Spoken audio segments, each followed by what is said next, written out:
30 April জানাবো আজকের বাছাই করা 20টি গুরুত্বপূর্ণ তাজা সংবাদ। প্রথমেই জেনে নেব শিরোনাম। ভবানীপুরের রাজপথে নজরবিহীন দৌড় শুভেন্দুর, বহিরাগত ইস্যুতে অগ্নিগর্ভ পাটুয়াপাড়া। ভরকেন্দ্র ভবানীপুরের মুখোমুখি মমতা শুভেন্দু। জেলায় ছাপ্পা ভোট কার্যত শিকার বিএলওর। বুথের ভেতর নিজেদের মধ্যে ঝামেলা করছিলেন দুই এজেন্টকে চ্যাংদুল্লা করে বের করে দিলেন কেন্দ্রীয় বাহিনী। বর্বরতার সঙ্গে জর্জরিত খুঁজে বার করা হবে। বৃদ্ধর মৃত শিশু আহতের ঘটনায় হুঙ্কার অভিষেকের। মমতা বন্দ্যোপাধ্যায়ের মুখে র্যাগিংয়ের অভিযোগ, ভবানীপুরের কি আশঙ্কা করলেন মমতা বন্দ্যোপাধ্যায়? ভোটের দিন সকাল থেকেই রণদেহী মমতা, প্রথা ভেঙে রাস্তায় নেমে বিস্ফোরক অভিযোগ তৃণমূল নেতৃত্ব। নিজে থেকে কোনো ব্যবস্থা নেবেন না, অজয় পাল শর্মার বিরুদ্ধে বেঁধে দিল পরিধি নির্বাচন কমিশন। বুথে যেতেই রত্নাকে দেখে তেড়ে এলেন টিএমসির লোকজন, বিজেপি প্রাপ্তিকে দেখিয়ে উঠল জয় বাংলা। বুথের ভেতর রহস্যময় ব্ল্যাক ক্যামেরা, নজরে আসতেই নজরবিহীন অ্যাকশন নির্বাচন কমিশন। রাতভর জেগেছিলাম, জেলায় জেলায় তৃণমূলের ছেলেদের টার্গেট করেছে বাহিনী। মমতা সকাল থেকেই ঘুরছেন বুথে বুথে। রাওয়াজ ভেঙে ভোটের সকাল বুথে বুথে ঘুরছেন মমতা। ববির পাড়া দিয়ে শুরু, ঠেলায় পড়ে বলে খোঁচা মারলেন শুভেন্দু। অধিকাংশ সমীক্ষায় এগিয়ে বিজেপি, তবে পাল্টা তৃণমূলের ঝড়ের আভাস। কি বলছে বাংলার বুথ ফেরত সমীক্ষা? আমি ডাস্টবিন নয়, চুপ থাকবে না পার্থ। ভোট না দিয়ে কার্বোইড বোমা ফাটালেন প্রাক্তন শিক্ষামন্ত্রী। এমন ভোট আগে দেখিনি, কেন্দ্রীয় বাহিনী কমিশনের বিরুদ্ধে ক্ষোভ উগরে দিলেন মমতা। আসছি বিস্তারিত খবরে। 2026-এর হাই ভোল্টেজ নির্বাচনের বুধবার দুপুরে এক অভাবনীয় দৃশ্য সাক্ষী থাকলেন ভবানীপুর। রাজপথে কেন্দ্রীয় বাহিনীর জওয়ানদের সঙ্গে কাঁধে কাঁধ মিলিয়ে দৌড়াতে দেখা গেল বিরোধিতা দলনেতা শুভেন্দু অধিকারীকে। তার দাবি, এলাকার অবাধ দাপিয়ে বেড়াচ্ছে বহিরাগত দুষ্কৃতীরা। এই অভিযোগ তুলে তাদের ধরতেই ধুতি পাঞ্জাবি পরে রণমূর্তির ধারণ করে দৌড়তে শুরু করলেন তিনি। স্লোগান আর পাল্টা স্লোগানে উত্তপ্ত হয়ে উঠল কালীঘাটের পাটুয়াপাড়া থেকে মুক্ত দল মোড় সংলগ্ন এলাকা। বিক্ষোভের মুখে মেজাজ হারালেন বিরোধিতা দলনেতা। ঘটনার সূত্রপাত বেলা 12টা নাগাদ, যখন শুভেন্দু অধিকারীর কনভয় মুক্ত দল মোড়ে পৌঁছায়। অভিযোগ, সেখানে একদল তৃণমূল মহিলা কর্মীর বিরোধী দলনেতার গাড়ি দেখে জয় বাংলা ও চোর চোর স্লোগান দিতে শুরু করেন। বিক্ষোভের মাত্রা বাড়তেই মেজাজ হারিয়ে গাড়ি থেকে নেমে পড়েন শুভেন্দু। সরাসরি বিক্ষোভকারীদের মধ্যে সামনে গিয়ে তীব্র কথাতেই জড়িয়ে পড়েন তিনি। এরপরই পরিস্থিতি নিয়ন্ত্রণ আনতে বিশাল কেন্দ্রীয় বাহিনী মোতায়েন করা হয়। পাল্টাপাল্টি অভিযোগ, রণক্ষেত্র কালীঘাটের পাটুয়াপাড়ায় পৌঁছালেন পরিস্থিতি আরও জটিল হয়।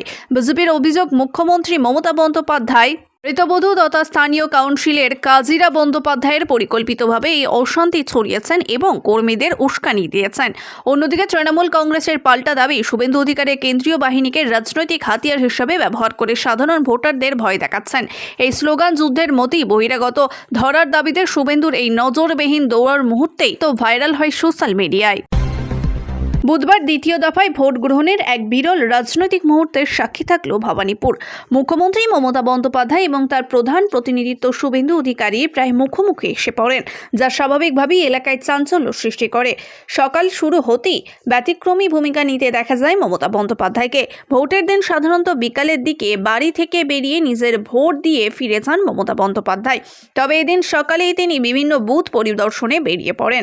তার অভিযোগ, ভোটের আগে রাতের কেন্দ্রীয় বাহিনীর তাণ্ডব চালিয়েছে, যার ফলে তিনি এবং অভিষেক বন্দ্যোপাধ্যায় সারা রাত পরিস্থিতির ওপর নজর রাখেন। সেই কারণেই সকালের এই তৎপরতা বলে তিনি জানান। চেতলায় মেয়র ফিরহাদ হাকিমের বাড়ির সামনে গাড়ি থামিয়ে তার সঙ্গে কথা বলেন মমতা। ফিরহাদের অভিযোগ, আগের রাতে কেন্দ্রীয় বাহিনী তার বাড়িতে গিয়ে হুমকি দেয়। বিষয়টি খতিয়ে দেখার পর মমতা চলে যান চক্রবেড়িয়ার 82 নম্বর বুথে, যেখানে তিনি কিছু সময় অবস্থান করেন। ওই সময় আচমকায় সেখানে উপস্থিত হয় শুভেন্দু অধিকারী। দুজনের মধ্যে দূরত্ব প্রায় 50 মিটার। শুভেন্দুর সঙ্গে ছিল তার নিরাপত্তা রক্ষীরা। কিছুক্ষণ পরে সাংবাদিকদের মুখোমুখি হয়ে তিনি জানান, তার পক্ষে 264টি বুথে এজেন্ট রয়েছে এবং নির্বাচন কমিশনের নিয়ম মেনে 97টি ক্যাম্প অফিস করা হয়েছে। তিনি আরও বলেন, ভোটারদের মধ্যে ব্যাপক উৎসাহ দেখা যাচ্ছে এবং মানুষ স্বতঃস্ফূর্তভাবে ভোট দিচ্ছেন। অন্যদিকে মমতার তোলা কেন্দ্রীয় বাহিনীর বিরুদ্ধে অভিযোগকে গুরুত্ব দিতে চাননি শুভেন্দু। তার মতে এই ধরনের মন্তব্য হতাশার বহিঃপ্রকাশ। পুরো ঘটনাকে ঘিরে রাজনৈতিক উত্তেজনা তুঙ্গে ওঠে এবং ভোটের দিন আরও তাৎপর্যপূর্ণ হয়ে ওঠে। ভোট দিতে গিয়েই জানতে পারলেন আগেই তার ভোট পড়ে গেছে। পশ্চিমবঙ্গে কোনো নির্বাচনে এই অভিযোগ ওঠে। বুধবার বিধানসভা নির্বাচনের দ্বিতীয় দফায় ভোট গ্রহণের দিনও এই অভিযোগ উঠল। নদিয়া জেলার ভীমপুর থানার অধীনে কৃষ্ণনগর উত্তর বিধানসভা কেন্দ্রের আসননগর দুর্লভপাড়ায় 211 নম্বর বুথে এই অভিযোগ উঠেছে। সোনা মণ্ডল নামে এক মহিলা স্বামী নিরাপদ মণ্ডলের সঙ্গে ভোট দিতে যান। অভিযোগ, তার স্বামী ভোট দিতে পারলেও অর্চনা নিজে ভোট দিতে পারেননি। তাকে বলা হয়েছে আগেই তার ভোট পড়ে গেছে। সে কথা শুনে হতবাক হয়ে যান ওই মহিলা। তিনি বিষয়টি প্রশাসনের নজরে আনেন এবং সংবাদ মাধ্যমের সামনেও নিজের অভিযোগ তুলে ধরেন। এই অভিযোগ ঘিরে আসন নগরে চাঞ্চল্য তৈরি হয়েছে। এই মহিলা বলেছেন, আমার স্বামী অসুস্থ, স্বামীর সঙ্গে ভোট দিতে গেলাম, যে কাগজ দিয়েছে সেটা দেখালাম, সেটা দেখে বলল আপনার ভোট হয়ে গেছে। আমি থাকলাম বাড়িতে, আমার ভোট কেমন করে হয়ে গেল? আমি তো ভোট দিইনি, আমার ভোট হলো কি করে? ওরা কাগজ দেখে বলল ভোট হয়ে গেছে। আমি বললাম আমার হাতে তো ছাপ নেই, আমি যদি ভোট দিই তাহলে তো হাতে চিহ্ন থাকবে, সেই চিহ্ন তো নেই, তাহলে আমার ভোটটা হলো কি করে? আমি ভোট দিতে চাই। দ্বিতীয় দফায় নির্বাচনের আগে থেকেই কিছু বিজ্ঞপ্তি অশান্তির খবর এসেছে। জানা গিয়েছে, দ্বিতীয় দফার নির্বাচনের প্রথমেই লাঠিচার্জ হয়েছে হাওড়ার বেলুড়ে সোহানলাল দেওয়ারালিয়া বালিকা বিদ্যালয়ের 2টি বুথেই ইভিএম খারাপ ছিল, ফলে ভোট শুরু হতে দেরি হয়। আর সেই কারণেই দেখা যায় তৃণমূলের এক এজেন্ট এবং এক নির্দলীয় প্রাপ্তি এজেন্টকে বুথ থেকে বের করে দেন কর্মরতারা, কেন্দ্রীয় বাহিনীর জওয়ানরা। ওই 2 এজেন্টকে বের করে দেওয়া হলে তারা ওই স্কুলের গেটের সামনে শুয়ে পড়েন এবং বিক্ষোভটি দেখাতে শুরু করেন। সেই সময় ওই 2 এজেন্টকে হাত পা ধরে চ্যাংদুল্লা করে সরিয়ে দেওয়া হয় ওই জায়গা থেকে, এমনকি তাদের ওপর লাঠিচার্জ করা হয়। সেই সময় একই ইভিএম খারাপ থাকায় ভোট কর্মীরা খানিকটা চাপেই ছিলেন। বুথের ভেতর থাকা সিআরপিএফ জওয়ানরা জানান, এই 2টি এজেন্ট বুথের ভিতরে নিজেদের মধ্যে গোলমাল করছিলেন, আর সেই কারণেই তাদের বুথ থেকে বের করে দেওয়া হয়।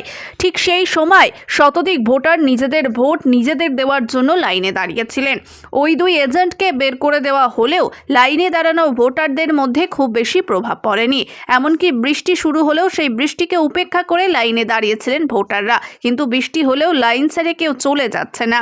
যদিও কিছুক্ষণ ধরে লাইনে দাঁড়িয়ে থাকার ও ভোট শুরু হতে দেরি হওয়ার কিছুটা ক্ষোভ প্রকাশ করতে দেখা যায় লাইনে দাঁড়িয়ে থাকা ভোটারদের। অবশ্য ভোট শুরু হতে দেরি হওয়ার কিছুটা ভীত, কারণ তারা বলছেন ভেতরে হয়তো ছাপ্পা ভোট পড়ছে, সেই কারণেই হয়তো ভোট শুরু হতে দেরি হচ্ছে।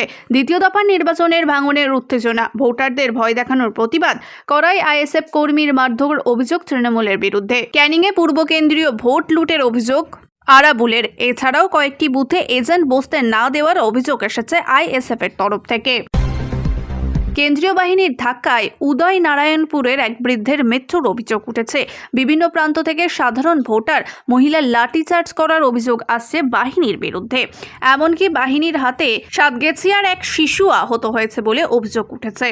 এই সকল ঘটনায় অমিত শাহ ও অমানবিক জওয়ানদের বিরুদ্ধে ক্ষোভ উগরে দিলেন তৃণমূলের সর্বভারতীয় সাধারণ অভিষেক বন্দ্যোপাধ্যায়। হুমকার দিলেন বাংলায় ঘুরে বেড়ালো জওয়ানদের, বলছি তোমরা কোন রাজ্য থেকে এসেছো তাতে কিছু যায় আসে না, কারা তোমাদের রক্ষা করছে সেটাও কোনো বিষয় নয়। এই বর্বরতার সঙ্গে জর্জরিত খুঁজে বার করা হবে।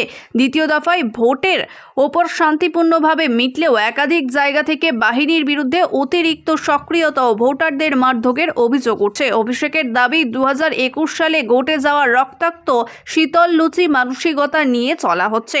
সেই কাণ্ডের জেরে বিজেপিকে কড়া মূল্য দিতে হয়েছে। 2026-এও তাদের আরো বড় মূল্য দিতে হবে। অভিষেকের দাবি, অমিত শাহর অধীনস্থ কেন্দ্রীয় বাহিনী বিজেপির ব্যক্তিগত সেনাবাহিনীতে পরিণতি হচ্ছে। বাংলার মানুষের ওপর লাইসেন্স প্রাপ্ত গুন্ডাদের ললিত হয়ে যাচ্ছে বলেও অভিযোগ তুলেছেন তিনি। অভিষেক সামাজিক মাধ্যমে লেখেন, ভোর থেকেই কেন্দ্রীয় বাহিনী সাধারণ নাগরিকদের ওপর সন্ত্রাস চালাচ্ছে, মহিলাদের চড় মারছে, বয়স্কদের ওপর হামলা করছে, এমনকি শিশুদেরও আক্রমণ করছে। একই 2021 সালে শীতলকুচি মানসিকতা। 2021 সালে নিরীহদের রক্ত ঝরার জন্য বিজেপিকে চড়া মূল্য দিতে হয়েছে। 2026 সালে তাদের আরও বড় মূল্য দিতে হবে। তিনি আরও লেখেন, এই ক্রাশের রাজত্ব অবসান ঘটবে। শাসক যেন বিরোধিতা যেন শাসক। মমতা বন্দ্যোপাধ্যায়ের মুখে র্যাগিংয়ের অভিযোগ। অন্যদিকে মমতা বন্দ্যোপাধ্যায় এত সকাল সকাল রাস্তায় নেমেছেন, তার মনে করায় কষ্টকর। তেমনি তৃণমূলের শাসনকালে ভবানীপুরে দাঁড়িয়ে র্যাগিংয়ের অভিযোগ তোলে, তাও এই প্রথম। দীর্ঘ সময়ের বিরোধিতা নেতৃত্ব 15 বছরের মুখ্যমন্ত্রী, কিন্তু তাকে এই রূপে দেখেনি কেউই। কিন্তু দ্বিতীয় দফার ভোটের সকালে তিনি যেন শুধুই ভবানীপুরের প্রাপ্তি। সাত সকালে কখনো চাতলায়, কখনো চকপেরিয়ায় পার্টি অফিসের পাশে রাস্তায় বসে রইলেন প্রায় ঘণ্টা খানেক। তিনি বারবার নির্বাচনের দুপুরে মিত্র ইনস্টিটিউটের ভোট দিয়ে আঙুলের কালি দেখিয়ে হাসি মুখে ছবি তুলতেন। এবার কিন্তু ছবিটা একেবারেই আলাদা। ভোট দিতেই হাতে ভিক্টরি সাইন, কিন্তু 26-এর ভোটের সকাল একেবারেই অচেনা মমতা। সকাল থেকেই একের পর এক অভিযোগ তুললেন, বললেন এটা কি গুন্ডারাজ চলছে, দেশকে বিক্রি করে দিচ্ছে উদ্দেশ্যে খুব স্পষ্ট বিজেপি জোর জবস্তি করে র্যাগিং করছে। তিনি আরও বলেন কতগুলো অবজার্ভ এসেছে বাইরে থেকে, বিজেপি যা বলছে তাই করছে, টেরিজম করছে এলাকায়। এদিন ভোট শুরু হওয়ার পর সকাল 7:15 নাগাদ মুখ্যমন্ত্রী বাড়ি থেকে বেরিয়ে ফিরহাদ হাকিমের 82 নম্বর ওয়ার্ডে যান। ওখান থেকে 70 নম্বর ওয়ার্ড চকপেরিয়া রোডে গিয়ে দীর্ঘক্ষণ বসেন, প্রায় 1.5 ঘন্টা। মমতা বন্দ্যোপাধ্যায় সেখানে থাকাকালীন চলে আসেন কেন্দ্রীয় বাহিনী, তারপর আসেন শুভেন্দু অধিকারী। ধুমধুমার পরিস্থিতি তৈরি, একদিকে মমতা বন্দ্যোপাধ্যায়, অন্যদিকে শুভেন্দু অধিকারী। ওখান থেকে 63 নম্বর ওয়ার্ডে লাউডন স্ট্রিটের তৃণমূল পার্টি অফিসে যান, তারপর গাড়ি করে কলিন স্ট্রিট থেকে পার্ক স্ট্রিটে যান। গাড়িতে বসে ভোট কেন্দ্রের মুখে কথা মতো ভোটারদের সঙ্গে